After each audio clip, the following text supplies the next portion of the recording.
como foi a primeira vez que você lidou com a morte, assim? Não sei, não lembro quando, assim, a primeira ali, não sei se foi na época da residência, você estava acompanhando um professor seu numa cirurgia e alguém morreu, assim, na sua frente. Porque, assim, eu falo muito porque ah, a morte, que é uma das coisas claras para qualquer ser humano, acho que todo mundo que nos ouve ou nos vê agora sabe que a vida é finita, que uma das, Mas não fica se lembrando sempre, viu, não fica, Caio? a galera parece que às vezes Aliás, esquece toma isso, né? algumas decisões que são bem contrárias a isso. Tipo, Sabia que o ser humano é o único animal mortal? Embora todos morram, nós somos o único com a plena consciência que sabe vai morrer. E eu vi do Mário Sérgio Cortella, ele falou isso, Caio, o ser humano é um bicho tão curioso que a gente é o único ser consciente que toma decisões contra nós. Um cachorro, se ele fareja alguma coisa e fala, vai dar merda, ele não come. A gente com consciência que sabe fazer mal, vai lá e decide. isso que eu vou fazer. Ah, Mas malandro. como foi a primeira vez que você lidou assim com a morte, assim, que você falou, caramba, cara, morreu. Cara, você sabe que a minha primeira lembrança de morte, na verdade, não é da faculdade de medicina. Ah, não? Eu tinha, eu tinha acho que 7 anos e eu e minha mãe, nós morávamos com a minha tia e com meu tio. Uhum. E minha avó morava com eles, né? E eu ficava no quarto com a minha mãe e com a minha avó, meu tio e minha tia ficavam no quarto do lado.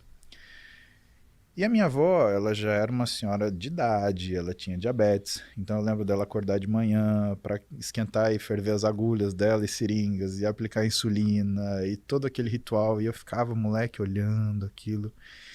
E minha avó adoeceu, ela tinha 80 anos. Na verdade, ela tinha 79, eu lembro disso claramente. E ela adoeceu muito, muito severamente, e ela estava de cama. E uma bela noite, né, ou numa trágica noite, a minha avó infartou e veio a falecer. Uhum. Eu lembro como se fosse agora, assim, vendo minha mãe entrar, passar pela porta da sala e falando, mãe, mãe, mãe, mãe, mãe. Eu lembro meu tio do outro lado, chorando, andando pro outro lado. Eu lembro da minha tia não sair da cama. Eu não vi ninguém ligar pra ambulância.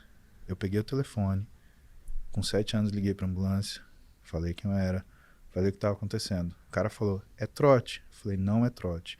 Pode vir. Avenida Rio Branco, 1393. É o endereço da casa que a gente morava em Marília, né? Essa casa existe ainda. E o hospital em Marília, né? Minha mãe me levava no hospital e, assim, era um hospital, né? O HC, né? O Hospital das Clínicas ou então o Hospital Marília. Eram os únicos 2 hospitais que existiam na época. Hoje tem o Hospital do Unimar, hoje tá Aham. muito diferente, né? Mas a gente sempre parava o carro e eu via os caras que eram os motoristas da ambulância. E eu reconheci o sujeito.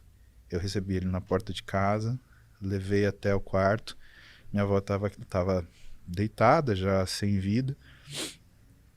E ele falou, olha, sua avó, ela já faleceu, filho, eu sinto muito. Né?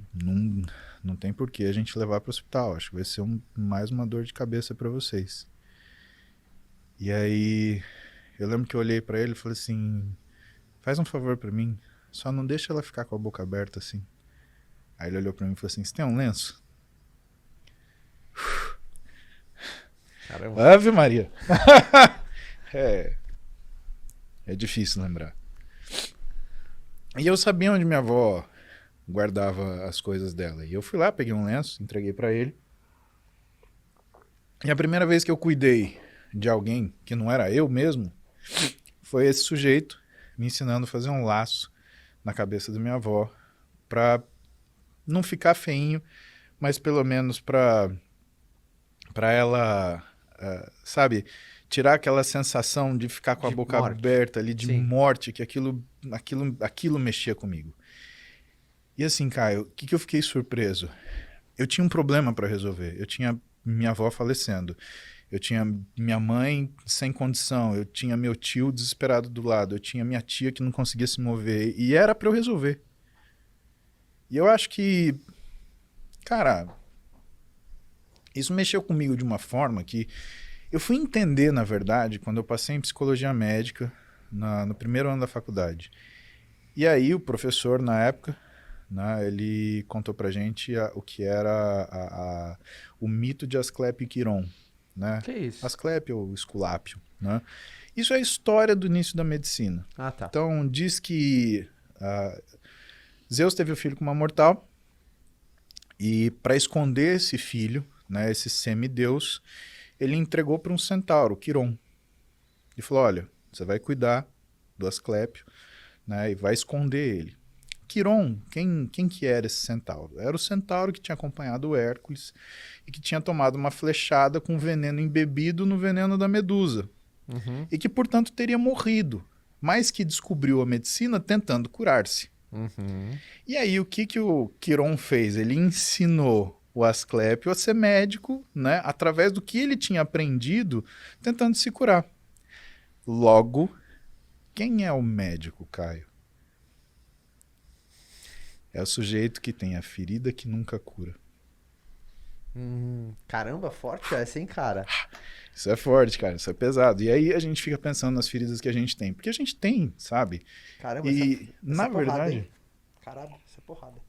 E, na verdade, assim, a morte é uma delas, né? Você tem uma série de outras, né? Com o tempo, você começa a pensar, por exemplo, quais são os diagnósticos que você não fez? Eu vou te dar um exemplo.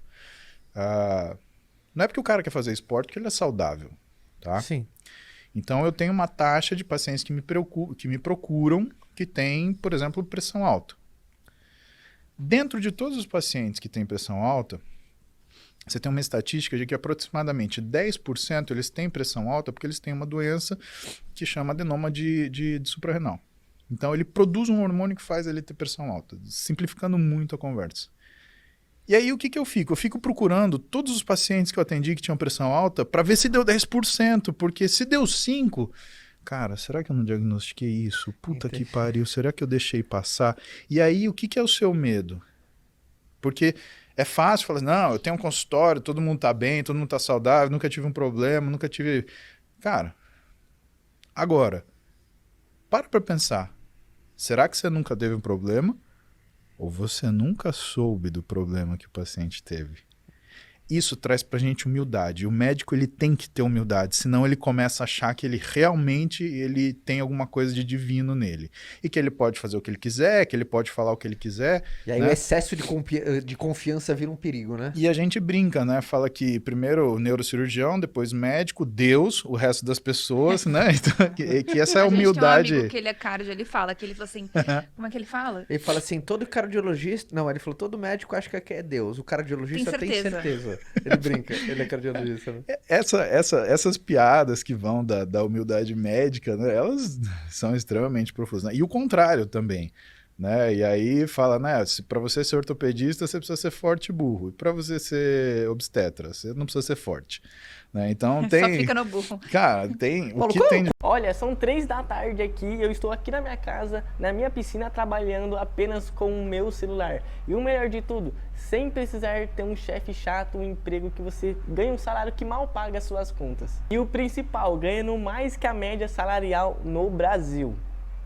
Tudo isso porque um dia eu decidi trabalhar através da internet. E após meses tendo resultados com essa estratégia, meses consecutivos mesmo, eu criei um método simples e passo a passo que, se cumprindo, vai te dar uma vida muito melhor do que você tem agora. E tudo que você precisa fazer é clicar no botão para você saber mais e conhecer um método.